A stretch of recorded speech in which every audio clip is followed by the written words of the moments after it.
நம்ம எல்லாருக்கும் ஒரு விஷயம் நல்லாவே மனசுல பதிஞ்சிருச்சு. அதாவது என்னன்னா, முகலாயர்களோட காலத்துல சோம்நாத்ன்ற ஒரு சிவன் கோவில்ல இருந்த மரகத சிவலிங்கத்தை முகலாயர்கள் உடைச்சாங்க அப்படின்ற ஒரு விஷயம்.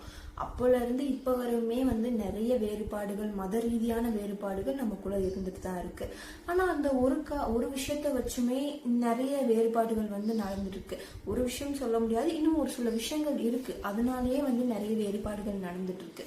ஆனா அதெல்லாம் தாண்டி நிறைய நல்ல விஷயங்கள், நம்ம ஒத்துமையா இருக்கிறதுக்கு காரணமா இருக்கிற நிறைய விஷயங்கள் இருக்கு.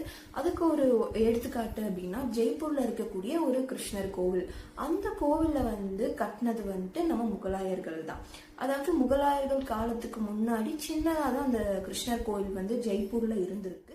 ஆனா நம்ம முகலாயர்கள் அந்த கோவில் அங்க கட்டுறதுக்காக இடம் கொடுத்து தினம் தினம் அங்க பூஜைகள் நடக்கிறதுக்காகவும் ஏற்பாடுகள் செஞ்சிருக்காங்க. மக்கள் வழிபடுறதுக்காக விசேஷ தினங்கள்ல அங்க பூஜைகள் நடக்கிறதுக்கான நிறைய ஏற்பாடுகள் செஞ்சு கொடுத்துருக்காங்க.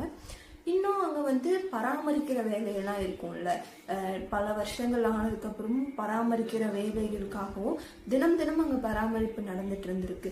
இது எல்லாமே முகலாயர்கள் ஏற்படுத்தின ஒரு நல்ல விஷயம் அப்படின்னு சொல்லலாம்.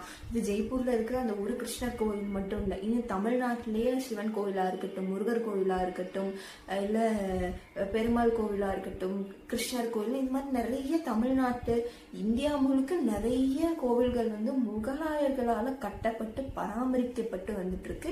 இப்ப வரையுமே பாரம்பரியமா அந்த கோவில்களை முகலாயர்களையும் கோவிலை பராமரிச்சு அதுக்கான வேலைகள் எல்லாம் பார்த்துட்டு இருக்காங்க.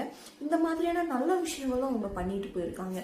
ஒரு சிலர் செஞ்ச தப்பான விஷயத்துக்காக இப்ப இந்தியர்களுக்குள்ளேயோ தமிழர்களுக்குள்ளேயோ வேறுபாடு நடந்துட்டு இருக்கு.